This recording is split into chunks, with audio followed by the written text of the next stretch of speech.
Assalamualaikum warahmatullahi wabarakatuh. Kembali lagi dalam video pembelajaran kimia. Hari ini kita akan membahas mengenai urutan kereaktifan logam, di mana materi ini masuk ke dalam materi sel volta, yaitu materi kimia kelas 12. Urutan kereaktifan logam didasarkan pada deret volta atau potensial elektroda standarnya, di mana logam yang ada di kiri berfungsi sebagai anoda, mengalami oksidasi dan disebut reduktor kuat. Sedangkan logam yang ada di kanan sebagai oksidator kuat karena mengalami reduksi, dia sebagai katoda. Sebagai contoh, perhatikan beberapa reaksi redoks berikut ini. Susunlah unsur A, B, C, D berdasarkan daya preduksinya mulai dari yang paling kuat. Kalian ingat, daya preduksi yang kuat itu adalah reduktor kuat. Dia mudah mengalami oksidasi, berarti dia ada di sebelah kiri. Berarti kita susun logam-logam ini sesuai dengan urutan potensial reduksinya. Lihat fase logam atau S-nya pada reaksi. Pada persamaan pertama, A ada di kiri dan C ada di kanan. Lihat fase S-nya. Pada persamaan kedua, D di kiri dan B di kanan, tetapi karena potensialnya negatif, maka kita balik. Jadi, B di kiri dan D ada di kanan, sehingga B di kiri dan D di kanan. Karena potensialnya negatif, supaya bisa menjadi positif harus dibalik. Pada persamaan ketiga, C ada di kiri dan B ada di kanan, dengan potensialnya adalah 0,32. Kemudian kita gambarkan ke dalam garis bilangan. Lihat persamaan pertama A di kiri C, sehingga menjadi seperti ini dengan potensialnya 1,61. Kemudian kita cari yang ada hubungannya dengan A dan C, yaitu persamaan ketiga. C di kiri dan B di kanan dengan jaraknya atau potensialnya 0,32 seperti ini. Dan selanjutnya, di persamaan kedua, B di kiri dan D di kanan dengan potensialnya adalah 0,78. Jadi, bisa kita simpulkan urutan daya preduksi dari yang terkuat atau dari kiri adalah, untuk contoh soal selanjutnya, kalian perhatikan beberapa diagram sel volta berikut, dan diketahui salah satu potensial reduksi dari logam Pb. Tentukan potensial elektroda masing-masing logam, tentukan oksidator kuat dan reduktor terkuat, kemudian logam mana yang bereaksi dengan asam, dan notasi sel apabila dua logam digabungkan. Untuk menentukan potensial elektroda CD, Ag, Na, dan Cu, maka kita pakai patokan potensial sel dari Pb yang diketahui. Di sini potensial Pb-nya min 0,13 volt. Ingat, pada notasi sel volta, potensial sel dihitung dari potensial katoda dikurangi anoda, di mana katoda ada di kanan dan anoda ada di kiri, atau potensial yang di kanan dikurangi kiri. Karena di sini sudah diketahui potensial reduksinya Pb min 0,13, maka kita cari yang ada hubungannya dengan Pb terlebih dahulu. Jadi, di sini kita pakai persamaan ketiga, Pb dan Ag, di mana potensialnya adalah plus 0,93 diperoleh dari potensialnya Ag dikurangi potensialnya Pb. Sehingga untuk potensial Ag bisa kita cari, hasilnya adalah plus 0,8 volt. Karena sudah ketemu untuk potensialnya Ag, maka kita bisa mencari untuk persamaan pertama. Di persamaan pertama ada CD dan Ag dengan potensial selnya 1,2 diperoleh dari potensial yang ada di kanan itu Ag dikurangi CD. Sehingga potensial CD-nya bisa dicari, hasilnya adalah min 0,4. Kemudian untuk persamaan ketiga pun bisa kita cari dari CD dan Cu dengan potensialnya adalah plus 0,74, di mana 0,74 diperoleh dari potensial Cu dikurangi CD.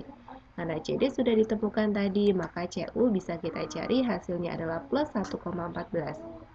Dan selanjutnya untuk Na dan Pb nanti ditemukan potensial selnya plus 2,58, maka ini diperoleh dari Pb dikurangi Na, yang di kanan Pb di kiri Na.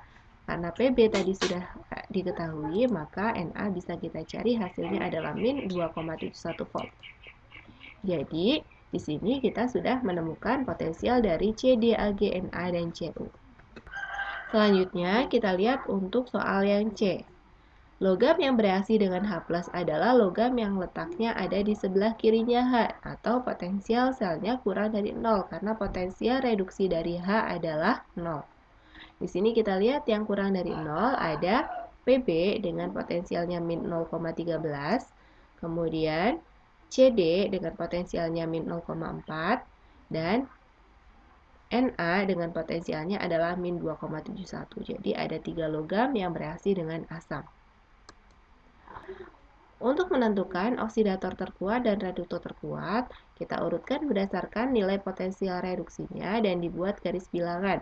Lihat logam yang ada di sebelah kiri dan sebelah kanan notasi sel volta tersebut. Kita lihat untuk soal yang pertama di sini, CD di kiri dan AG di kanan. Dengan potensialnya 1,2, kita gambarkan CD di kiri dan AG di kanan dengan potensialnya 1,2. Kemudian di persamaan yang kedua, CD di kiri, CU di kanan. CD dan CU dengan potensialnya adalah 0,74.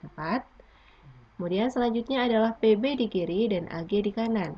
PB di kiri, AG di kanan. Jadi potensialnya 0,93. Berarti PB ada di sini ya, jaraknya 0,93, dan yang terakhir adalah Na di kiri, PB ya. Jadi Na di kiri, PB di kanan, jaraknya 2,58 volt. Ini urutannya.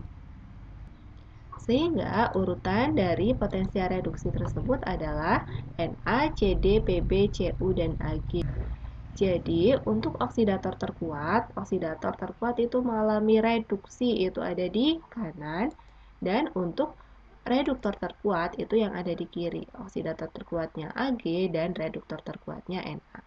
Selanjutnya untuk pertanyaan yang D, notasi sel apabila Pb dan Cd digabungkan. Kita sudah menemukan di garis bilangan ini ataupun di yang A tadi, potensi reduksi dari Pb dan Cd di mana Pb adalah min 0,13 dan Cd adalah min 0,40. Artinya Pb lebih besar daripada Cd sehingga Pb berfungsi sebagai katoda dan Cd sebagai anoda, sehingga Cd ada di kiri dan Pb ada di kanan. Berikut adalah notasi selnya.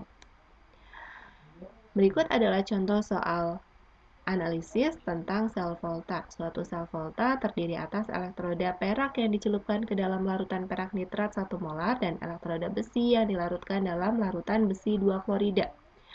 Diketahui potensial reduksi dari perak dan besi, dan ada beberapa pernyataan. Pernyataan yang benar adalah yang mana? Kita lihat untuk yang pertama. Ag potensialnya 0,8 dan Fe potensialnya min 0,44. Artinya Ag lebih besar daripada Fe sehingga Ag berfungsi sebagai katoda dan Fe berfungsi sebagai anoda. Jadi pernyataan yang pertama, elektroda perak berfungsi sebagai katoda itu tepat, tetapi pernyataan yang kedua, elektroda besi sebagai katoda itu salah karena besi sebagai anoda. Kemudian, pernyataan yang ketiga, potensial sel yang dihasilkan kita hitung karena sudah ketemu tadi katoda adalah Ag dan anoda adalah Fe, maka potensial sel itu adalah katoda dikurangi anoda atau besar dikurangi kecil, hasilnya adalah 1,24 volt. Jadi pernyataan yang ketiga juga salah.